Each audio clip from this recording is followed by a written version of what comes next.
uno de los hombres más poderosos del mundo, ocupa un lugar que existe desde hace casi 2000 años. Aunque el mundo cambie y la fe evolucione, su autoridad perdura. Lo que comenzó con un apóstol se ha convertido en 1.200 millones de fieles seguidores de un hombre. Él es la cabeza de la Iglesia Católica, el Papa. Y esta es su historia de poder.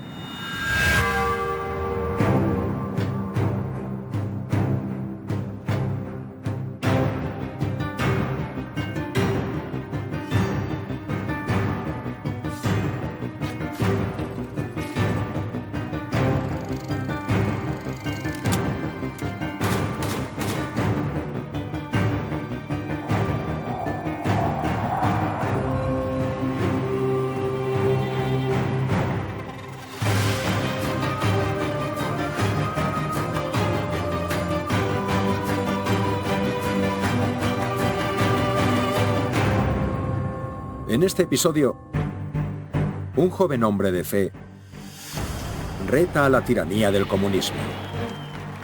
Cambia la imagen de la Iglesia Católica y reinventa el futuro de la institución más vieja del mundo.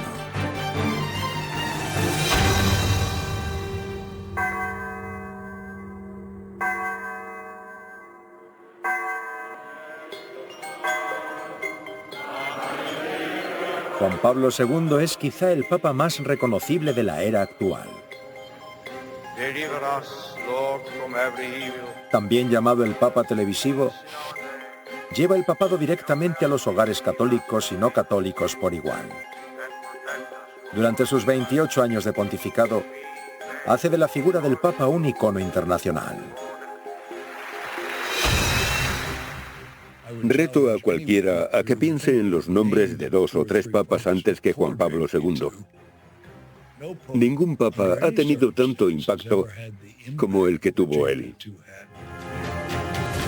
Antes de Juan Pablo II, el papado era la sombra callada de una antigua tradición. Los papas eran una figura en lo alto de una colina de Roma, con mala fama por su diplomacia frente a la guerra y las injusticias. En la primera mitad del siglo pasado, la sociedad secular no hacía caso de la autoridad papal y el papado se quedó aislado. El Papa parecía estar muy lejos, no parecía estar envuelto en tu día a día. Karol Wojtyła, el joven erudito polaco que se convertirá en el Papa Juan Pablo II, cambiará la imagen de la Iglesia Católica para siempre.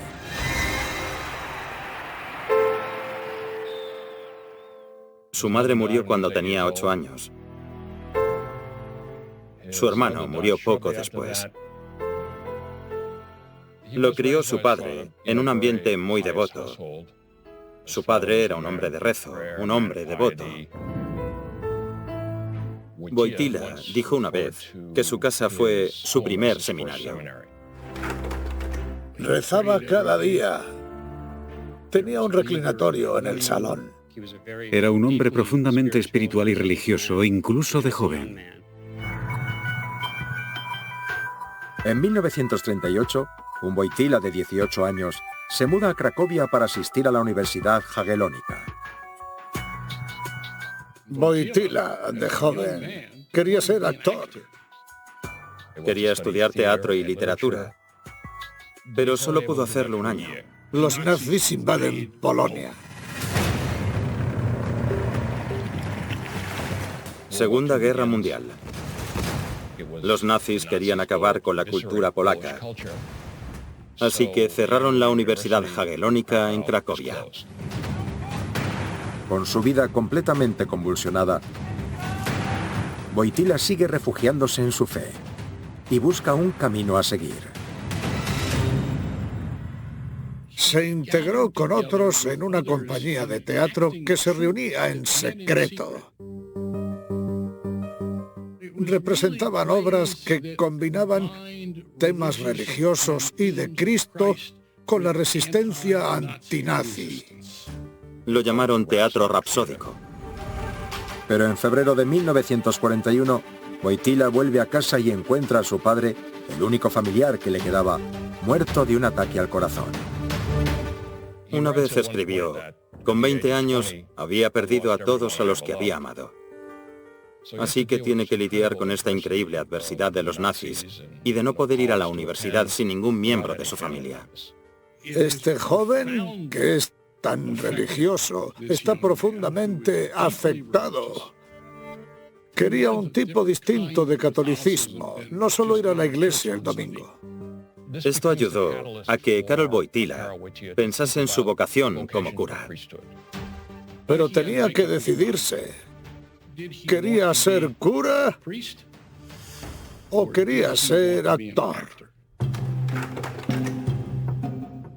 Decidió que el sacerdocio era su vocación. Se unió a un seminario clandestino, arriesgando así su vida. Si los hubiesen encontrado los nazis, probablemente los hubiesen matado. Mientras la guerra se propaga, Wojtyła sigue estudiando el sacerdocio en secreto. Hasta que, al final, en 1945, los aliados liberan Polonia y los nazis huyen. Pero mientras los polacos intentan reconstruirse, un nuevo régimen se alza para llenar el vacío político. El gobierno comunista soviético. La iglesia de Polonia queda casi destruida tras los nazis y vuelve a ser reprimida por los comunistas. El comunismo significa que el Estado gobierna sobre todo y la fe se desaprueba porque te aleja de lo imperativo, el bien común. Tu fe tiene que estar con el Estado y no con Dios. La gente veía el comunismo como una religión en sí misma, así que para Karol Wojtyła esto es un gran problema. Imagina que te gobiernan primero los nazis y después, de repente, el comunismo.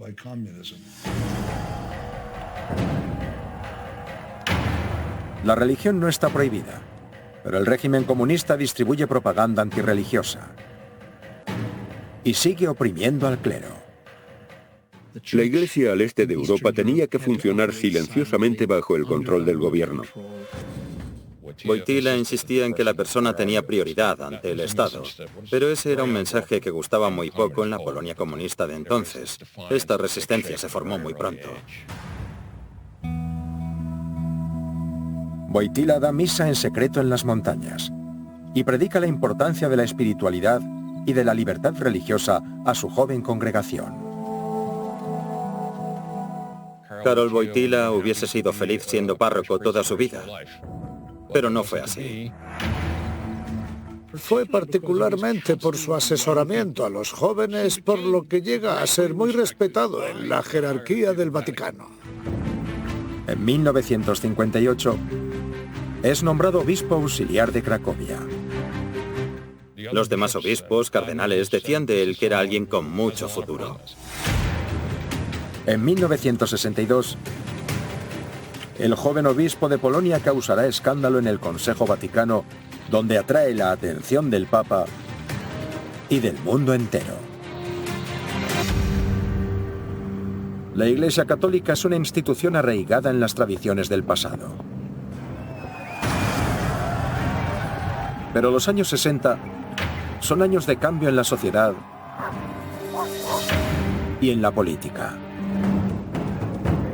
Aquí es cuando empezamos a ver a curas y monjas en marchas por los derechos civiles, a monjas cambiando el hábito por ropa normal para enseñar. El mundo está cambiando y la Iglesia tiene que cambiar para ir al ritmo de lo que pasa en el mundo. La Iglesia necesitaba renovarse, actualizarse. Este es el primer concilio ecuménico en 92 años y el segundo en 400 años. En 1962, eclesiásticos de todo el mundo se reúnen en la Basílica de San Pedro para una serie de reuniones que harán temblar los cimientos de la institución. Este acontecimiento se llama Concilio Vaticano II o Vaticano II. El Vaticano II es lo más importante que ha sucedido en los últimos 200 años. Sugirió una descentralización de la autoridad de la Iglesia. Sugirió que la Iglesia podía liderarse de forma distinta. se creó una liturgia que la gente pudiese oficiar en su propia lengua. E incluso, de forma cautelosa, se empezó a hablar de la mujer en la iglesia. Llamaba a intensificar el diálogo con los protestantes y con los no cristianos. Llamaba a la paz con los judíos, a tener una mayor sensibilidad con las culturas locales en las misiones. Un cambio radical de una iglesia que durante 200 años cuestionó la modernidad. Durante el Vaticano II, Karol Wojtyła impresiona a los eclesiásticos de más nivel. Dear brothers and sisters, a warm welcome to you all. Fue un participante entusiasta que habló bastante. Pudo participar en muchos de los debates de teología y eclesiología. Empezaron a verlo como un hombre que podía hablar de la fe con coraje y claridad. Acabaron apreciando su carisma y su magnetismo. En 1967, Wojtyła es nombrado cardenal, lo que le da fuerza a su lucha por la libertad religiosa frente al comunismo en Polonia. Quería construir una iglesia en Nowa Huta y el comunismo le dijo que no. Pero él no lo aceptaba. Wojtyła erige una gran cruz en el centro de la ciudad. Cuando las autoridades la quitan, él vuelve a erigir otra cruz. Y de nuevo la quitan. Era muy persistente, así que hará todo lo que pueda para que se construya. La lucha dura una década. Pero al final, con la ayuda de cientos de voluntarios, se construye la iglesia y se convierte en un símbolo de fe inquebrantable ante la opresión comunista. Siempre trataba de forjar un espacio para la libertad religiosa. Creía que al final la verdad y la justicia prevalecerían. Wojtyła se enfrentó a los comunistas. En agosto de 1978 se elige un nuevo papa, Juan Pablo I.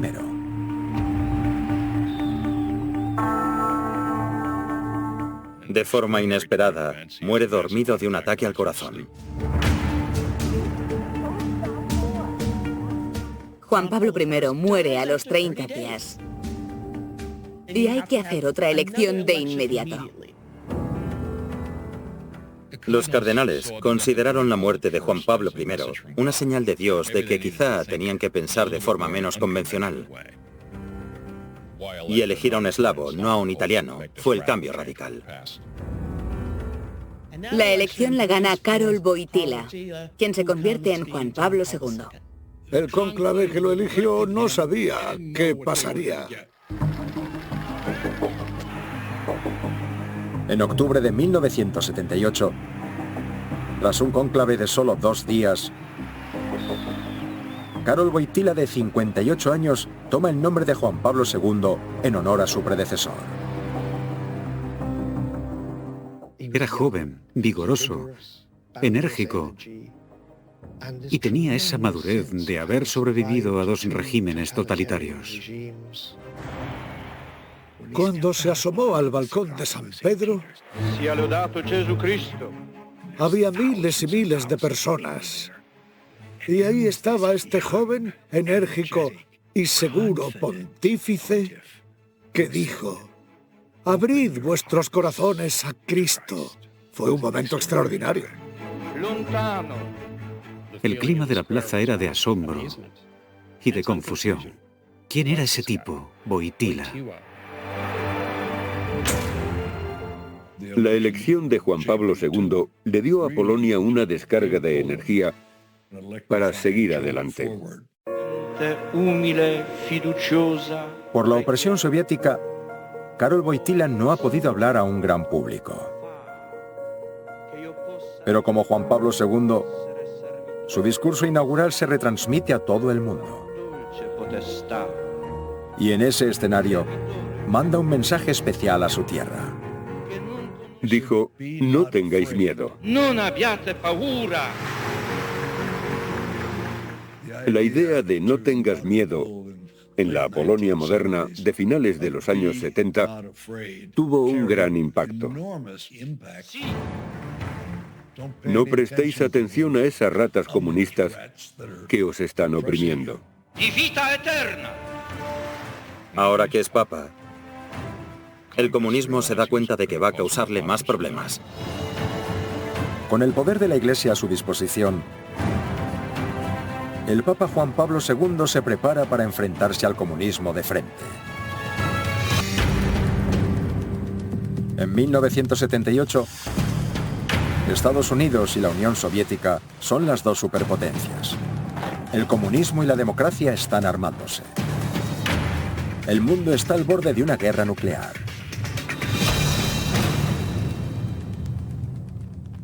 En el Vaticano, un papa que se hizo hombre bajo la opresión soviética en Polonia es una voz fresca y optimista en este escenario. Aún recuerdo la euforia de los primeros años y la sensación de que Dios nos había enviado a una superestrella como papa. Trajo esa imagen a la Iglesia. Cuando el Papa Juan Pablo II es elegido, utiliza su influencia para asuntos sobre los que la Iglesia nunca había hablado. El Vaticano ve que tener medios de comunicación, su periódico, su radio, su oficina de prensa, es otra forma de difundir el mensaje. Llevó el papado a la gente. Se convirtió en el evangelizador. Los medios y la tecnología permiten que su pontificado llegue a todos los rincones del mundo. Esto cortó con el pasado porque los papas solían ser retraídos. Pero el Papa Juan Pablo II estaba decidido a salir y dejarse ver. Fue un gran cambio para el papado. Su cercanía era distinta. El Papa se convirtió en una figura conocida en vez de esa distante que vivía tras los muros de la Ciudad del Vaticano. Ser extrovertido, ser tratado como un actor, todo eso contribuyó a que la gente pensase, el Papa significa algo para mí. Mientras el mensaje de libertad y de fe permea en el oeste, los soviéticos oprimen más al este.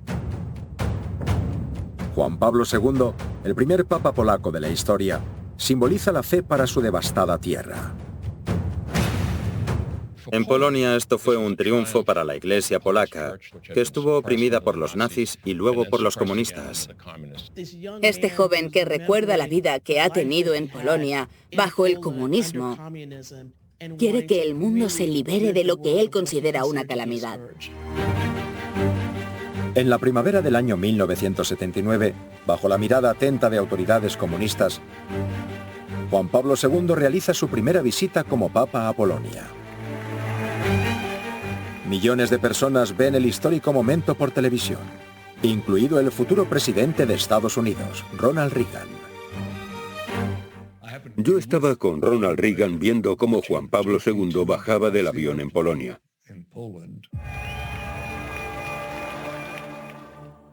Bajó las escaleras, se arrodilló y besó el suelo.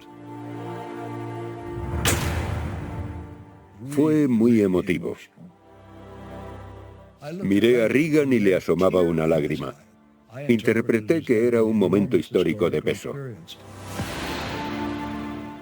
Reagan vio lo que este papa representaba, porque Reagan, claro está, era anticomunista y reconocía a las almas que él creía que iban a cambiar el mundo.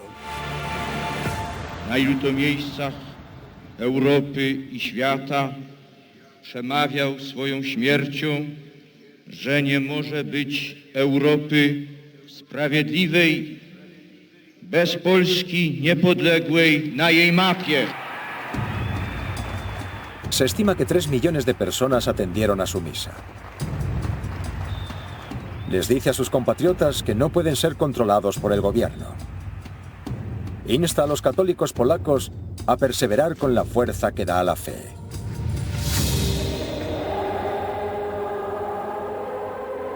La gente que estaba en la misa empezó a cantar: queremos a Dios, queremos a Dios.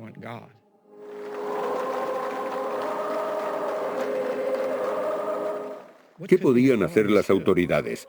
Los ayudantes del Papa le susurraron tras unos minutos: quizá deberíamos pararlo. Y el Papa respondió: no, he venido por esto. Pasó 9 días allí, 9 días que dieron para mucho. Dijo: no escuchéis lo que el gobierno diga sobre vosotros. Sois polacos, sois cristianos, tenéis una dignidad que el Estado no puede quitaros. Esto enciende la chispa que hace que los polacos se resistan al comunismo. 2/3 de los habitantes de Polonia lo vieron en persona. Fue increíble. La visita del Papa inspira un levantamiento anticomunista llamado Solidaridad. Apoyó el movimiento solidario en Polonia. Fue capaz de hacer que éste avanzase en contra del comunismo en el este. Hay huelgas, los trabajadores piden sindicatos, y el Papa los apoya. Los sindicatos y los sistemas totalitarios no pueden coexistir, no casan bien. La Unión Soviética lo ve como una amenaza. Lo seguían. Vigilaban mucho su residencia. Les inquietaba. Las amenazas de los soviéticos no malogran la misión de Juan Pablo II. Comienza una gira internacional. Hizo del mundo su parroquia. Es quien ha sido visto por la mayor cantidad de gente en persona en la historia de la humanidad. Los papas habían viajado en el pasado, pero ninguno antes había llegado a tanta gente en tantos lugares distintos. Empecé a volar con el Papa Juan Pablo II por todo el mundo como parte de los periodistas. Visitó 129 países. Recorrió más de 1 millón de kilómetros. Hizo 14 viajes a África. Durante ese tiempo, la población católica se duplicó en África. Tenía unas pantallas enormes, gigantescas detrás de él. Hoy parece que, bueno, todo el mundo hace eso, pero no cuando él empezó a hacerlo. La idea de que el Papa fuese a estadios por todo el mundo, entendía bien cuánto poder tenía. Juan Pablo II se paseaba por las calles en lo que se llamó el Papamóvil. Un vehículo sin techo que le permitía conectar con los millones que acudían a verlo. No estaba acristalado ni nada parecido. Estiraba el brazo, cogía bebés. Se relacionaba de forma distinta cuando estaba detrás del altar. Eso lo hacía accesible, pero de forma que podía ser peligrosa. A medida que el Papa llegaba a más gente y su mensaje de desafío se hacía más fuerte, la diana de su espalda crecía. A medida que Juan Pablo II recorre el mundo, predicando su mensaje de fe y libertad, el Papa superestrella va consiguiendo millones de fans y un poderoso enemigo. Han disparado de gravedad al Papa y anterior cardenal de Polonia, Karol Wojtyła. En medio de una multitud entusiasmada en la plaza de San Pedro, el Papa Juan Pablo II es tiroteado.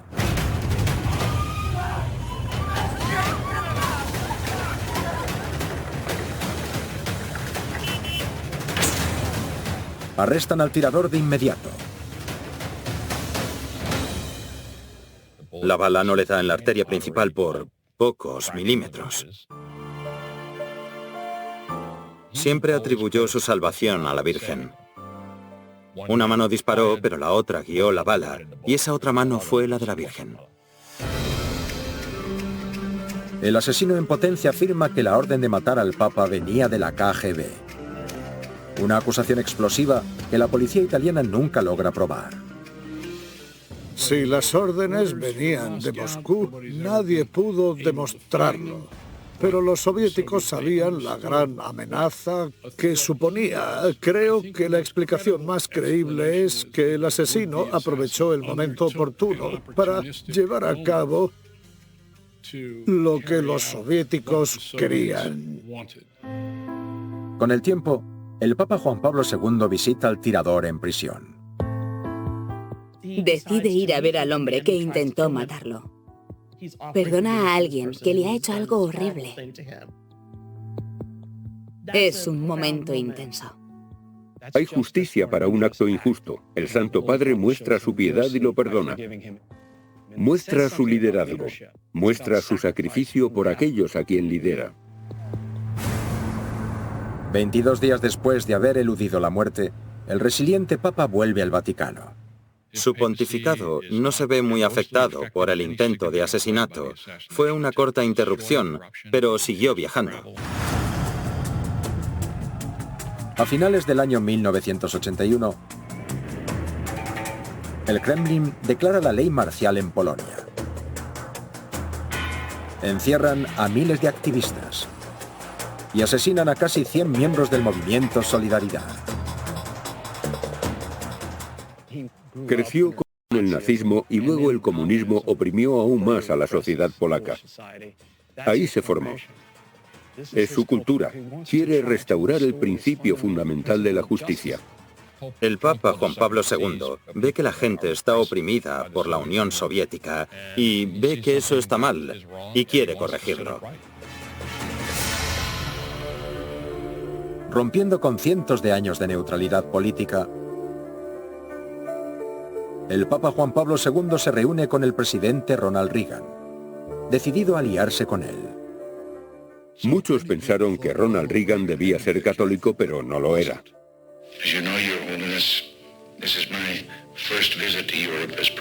Reagan deseaba acabar con las cadenas del comunismo y el Papa, como figura internacional, que tenía una gran persuasión moral e influencia, quería hacer algo. Así que combinaron fuerzas.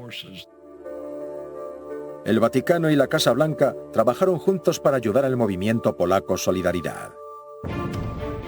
Juan Pablo II fue a las grandes ciudades donde el movimiento Solidaridad era fuerte y donde millones de personas escuchaban cada palabra que decía.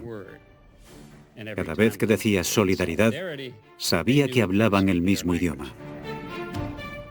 El movimiento Solidaridad habría muerto de no ser por la implicación de Reagan y del Papa y de la alianza entre la Iglesia y la presidencia de Reagan para minar el comunismo en Polonia. Con el apoyo de Reagan y del Papa, el movimiento Solidaridad creció hasta tener 10 millones de miembros. En julio de 1983, el movimiento derroca a los militares y se levanta la ley marcial. Todo el mundo alaba al Papa por ser un valiente activista capaz de hacer grandes cambios. Fue un momento de convergencia y de compromiso entre el Santo Padre y los Estados Unidos lo que lo hizo posible. Fue un momento extraordinario.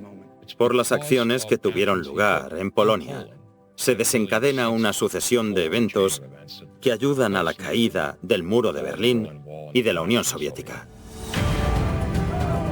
Juan Pablo II cambia profundamente el papel que tendrá el papado en el futuro.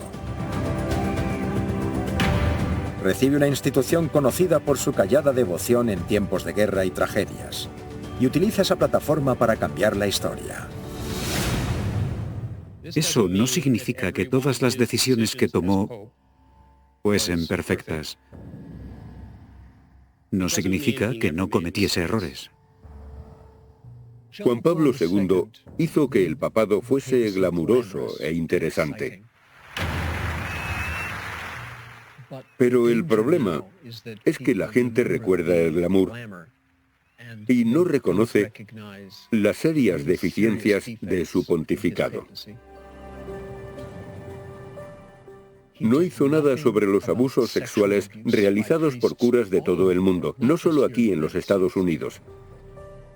no quiso investigarlo de forma contundente. No quería saber mucho al respecto, fue un error. Sabía cómo ser un héroe frente a la tiranía, pero no supo entender realmente cómo tratar con el mundo occidental. En un mundo cambiante en relación a derechos civiles y libertad sexual, las políticas sociales de Juan Pablo II eran muy tradicionales. Hablaba de los derechos humanos allá donde fuese, pero Juan Pablo II no dudaba en meter baza en asuntos controvertidos, como los derechos reproductivos o el control de la población. Se le consideró autoritario. Hacía oídos sordos a asuntos importantes. Quería que todo el mundo creyese lo que él creía. La gran ironía del pontificado de Juan Pablo II es que él trató de aumentar la autoridad papal y a su muerte, a pesar de los asistentes, la autoridad papal estaba más baja y el respeto hacia el pasado estaba más bajo que nunca en la historia reciente. Fue una estrella, pero la gente que respetaba el papado sabía que ya no podía confiar en él. Fueron sus sucesores quienes tuvieron que decir, tenemos que ocuparnos de esto. A pesar de lo que consiguió, sus sucesores tienen la tarea de renovar la fe mundial en una iglesia rota. A principios del siglo XX, los papas no se manifestaron ante el malestar secular.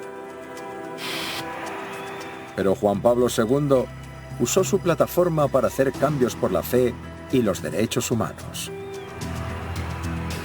Hoy en día, esperamos que el Papa sea un portavoz mundial de la gente que está oprimida, un modelo de moralidad. Eso es parte del legado de Juan Pablo II. Es el responsable de situar al Papa en el panorama internacional. Pero también lo es de muchos de los obstáculos que el papado aún tiene que superar. Tenía tendencia a ver como una traición cualquier otra forma de ser católico. Trataba de forma muy dura asuntos impopulares como el control de la natalidad. Con el Papa Benedicto pasó lo mismo. Benedicto era profesor y un papa muy doctrinal.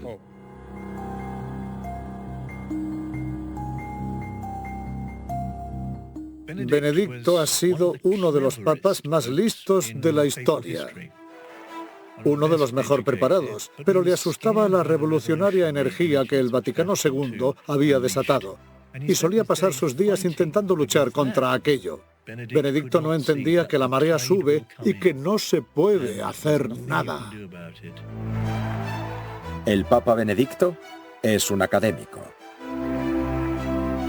Con sus muchos escritos, defiende los valores cristianos, pero raramente viaja o aparece en público. Juan Pablo II se lo puso difícil a sus sucesores. Benedicto XVI era un teólogo.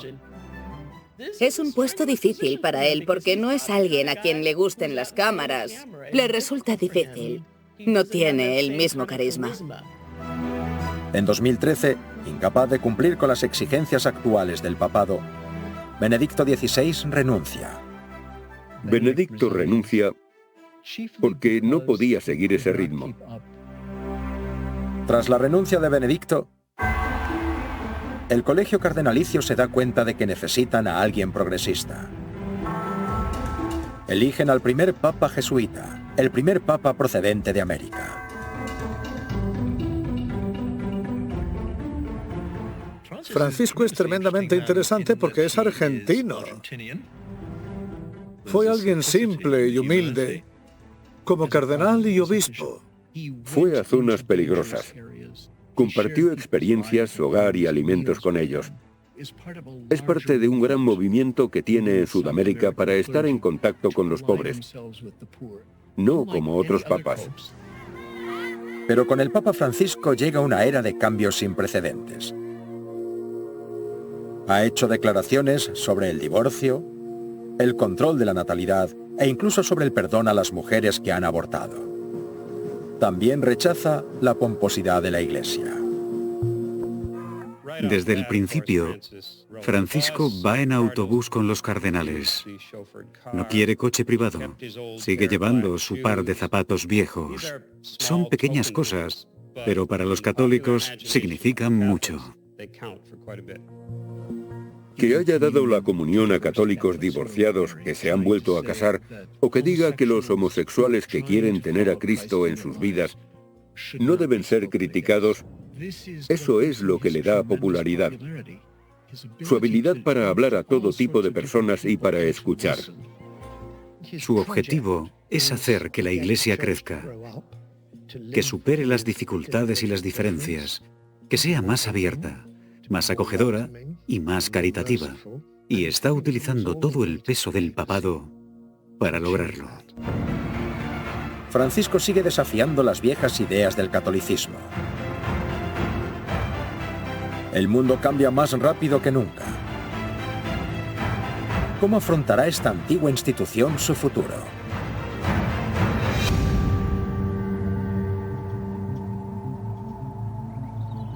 Hace 2000 años, nadie podía saber a lo que los papas de hoy en día tendrían que hacer frente.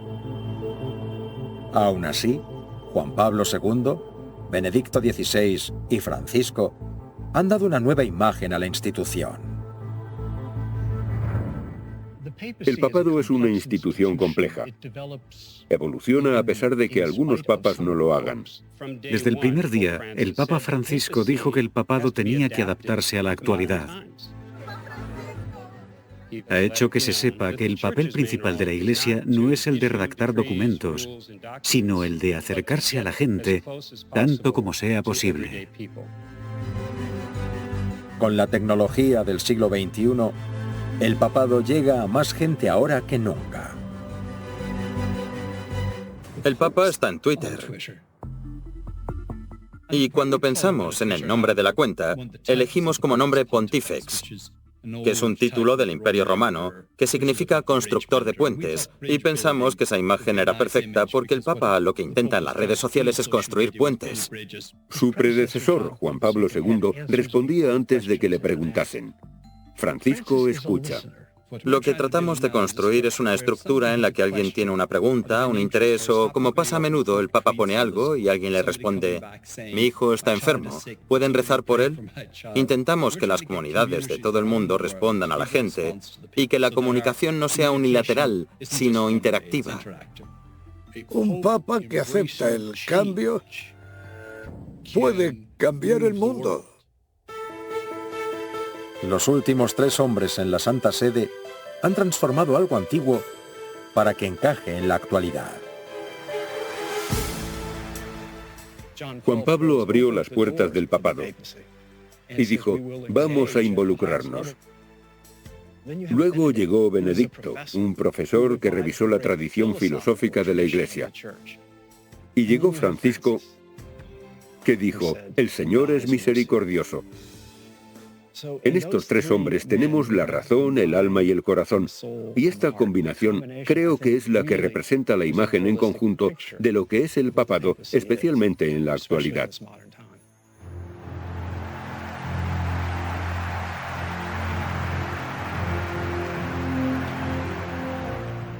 La palabra papa viene del griego papas, que significa padre.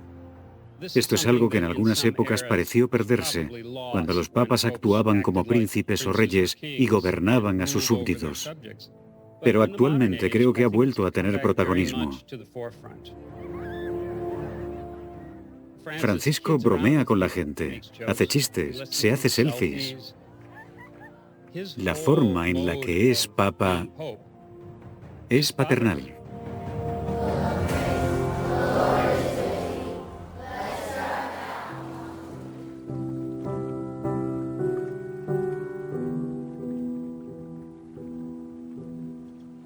Dos 2000 años después de que Dios nombrara a Pedro la roca sobre la que edificaría su iglesia, el papado sigue siendo un modelo de fe y unidad. Ser papa hoy es totalmente distinto a serlo al principio de la cristiandad. Pero Pedro sigue en las mentes de todos y cada uno de aquellos que se sientan en su trono. La razón por la que el papado ha podido ser tan dinámico es porque se entiende que hay cosas inalterables. Tiene que ser esa roca, esa piedra angular. Francisco entiende lo que es el papado, pero a la vez lo ha hecho suyo. Tenemos generaciones de jóvenes que no van a unirse a la Iglesia automáticamente porque sus padres lo hiciesen. Francisco quiere traer una energía y una perspectiva nueva para llamar la atención de la gente. Ha sido un gran estímulo para un gran número de católicos que se sentían cada vez más avergonzados de la institución, que estaban preocupados. Ha devuelto la felicidad a muchos católicos. Si supiese la respuesta a ¿qué viene después? Podría hacer negocios con esa habilidad en todo el mundo, pero yo no sé qué vendrá. Lo que sí creo es que la forma en la que nos comunicamos va a cambiar las cosas, y creo que esto solo acaba de empezar. A lo largo de los siglos, los papas han sido temidos y desacreditados. Algunos han levantado muros, mientras que otros los han tirado. Pero a pesar de las guerras y el hambre, gracias a la Ilustración y a la innovación, los 266 hombres que han ocupado la Santa Sede han conseguido que el Papa sea el hombre más poderoso de la historia.